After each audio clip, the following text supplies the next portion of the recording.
Kelly, Rick, and Lewis. Somebody in my neighborhood, their kids want to go Christmas caroling. Like, go door to door and go Christmas caroling. Yeah. They must have seen it in a movie or something.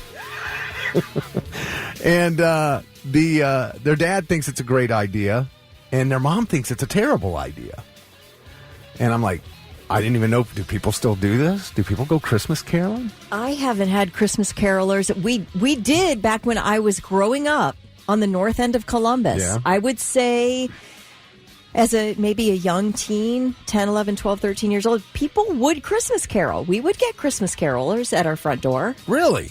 But I have not seen a Christmas caroler. I did go Christmas caroling when I was in my late teens. Yeah. We all went around just for fun and did Christmas caroling. It was a total blast. It was such a fun time. But I will say since then, I've not seen one. I've not heard of anyone Christmas caroling. We need to bring that back. I love a good Christmas caroling. Well, the mom thinks that people in society have changed. She keeps bringing up the fact that people get shot and killed just by knocking on a door these days. I Christmas caroled, I think, in Grand Rapids one year, but it was a long time ago. Isn't it fun? Were you forced into this? Forced into it? Yeah. I don't remember why I went. Let me, full disclosure, because I feel bad that I'm the Scrooge in the room, but Christmas drastically changed for me when a week before Christmas, a while ago now, you're going to use this music, my grandmother was hit by a car. Oh, no. I swear to God, which is why Grandma got run over by the reindeer. Does not play well with this guy at all. Like, my grandmother was hit by a car the week before Christmas, and ever since then, did she die? Yeah, I have had. Swear to God, true story. What? Well, She now died that about a week explains later. everything. Yeah, she died about a Right week around Christmas. Right around Christmas time. So ever since then, Christmas has got the big FU from me. Well, So now I understand. So yeah, so I've never been. I have not, and now I have had years where I have tried to be Christmassy, like for the kids and everything. And Lauren and I put a lot of effort into Christmas, and I go through the motions. But I hate Christmas. I just do. Yeah. Like, it's nothing against the holiday. I appreciate the goodwill towards men and women and all that BS. But I don't get into that vibe. So I try things. Caroling was one of those years where I tried to do things to put me in more of a Christmas spirit. But it just doesn't work. And I think the fact that my family is so scattered across the country, that makes it worse. And I got to this point where I came, because you always get invited to other people's things. You don't like being on the outside looking into somebody else's thing. It loses its luster after a while. You look at it and go, that's your thing, not my thing, kind of thing. So, and okay, I won't invite you for this. No, but I mean, and there was and the funny thing is a couple of years ago when we first got the kids, we decided that we were going to do our own thing, and then the pandemic hit. Oh, man.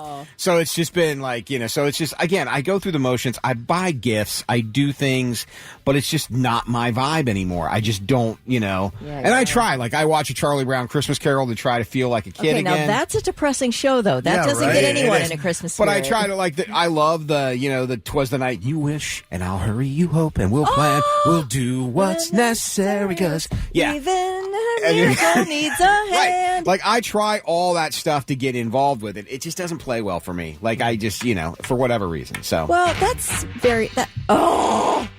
this one. Oh, yeah. It's not he. I'm Mr. White Christmas. I'm Mr. Snow. I'm Mr. Icicle. I'm Mr. Tent. I feel like we need to cancel Christmas now. No, you don't. Not at all. Hey, listen, though, we're just getting to know that we're going a first Christmas season with Lewis now, so we got to find out about his life. That is a really sad story, and I'm so sorry about it. Here's the thing, too, is that when you're a kid, there's nothing more special than Christmas as a kid. Right. I think we naturally, as adults, it's not as great because it's a lot of work. Sure. So there's already, it's lost its luster, as you say. But then when you suffer a tragedy on top of that, that'd be really tough. Yeah, and this is 2002, so I was young, which is why I probably told the story before, like, if I could go back in time. I now, because of things that happened, and having a funeral happen just has made me think of all this stuff again. But, like, there's one time where I remember selfish college me. I'd taken my grandmother to go grocery shopping because I always did this thing where I would take my grandmother to go grocery shopping. And I took her to go grocery shopping. I dropped her off at home. I went back to my apartment, and she called. And I'll never forget this conversation. She called, and she goes, "Hey, do you want to go get a sandwich?" And my response was, "Nah, not this time, Grandma. I've already started making dinner." And if I could go back in time, I would go get that damn sandwich 10 out of 10 times. Man. So it's just, the thing, but you don't realize that. Nobody knows that until you get older. But it's just kind of like, those are the things that I think. And I saw somebody else, and I'm sorry, I was going through the texts. Somebody lost one of their parents during Christmas. It changes your. Oh, I can imagine. It just change. I can't explain why. I can't explain how. It just changes your vibe and your outlook towards that particular holiday. And the first thing I thought about, remember the bus crash that happened right before Thanksgiving on 70?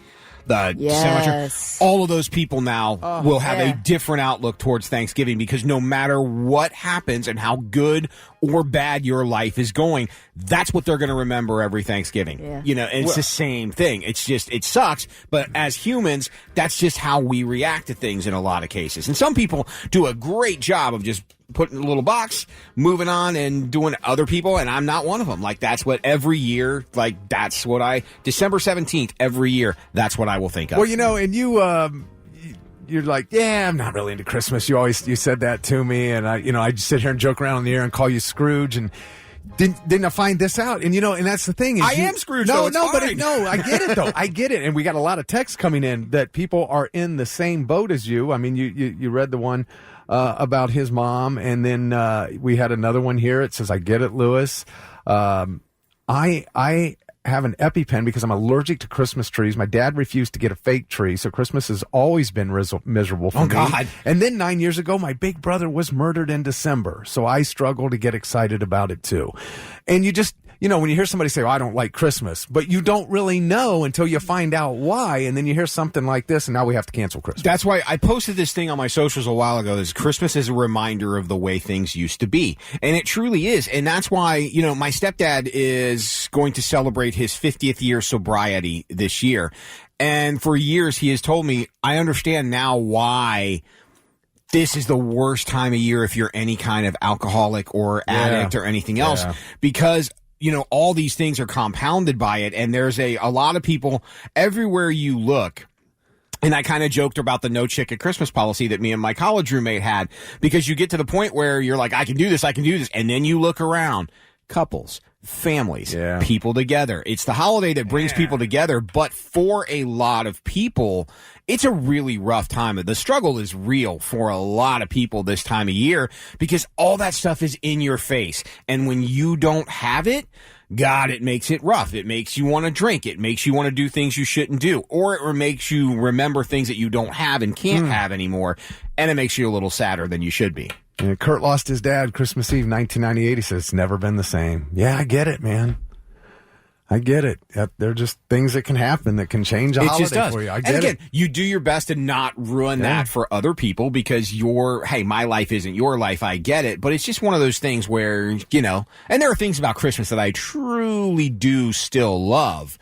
But it's just the whole over-encompassing thing. There's always that, negativity in the back of your mind.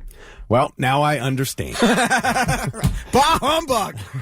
No, it's wildly relatable. We have gotten so many texts of people who have lost people in December or right around Christmas or had some tragedy strike. So it is difficult. That's really struck a chord with a lot of people here. It's constantly in your face. So.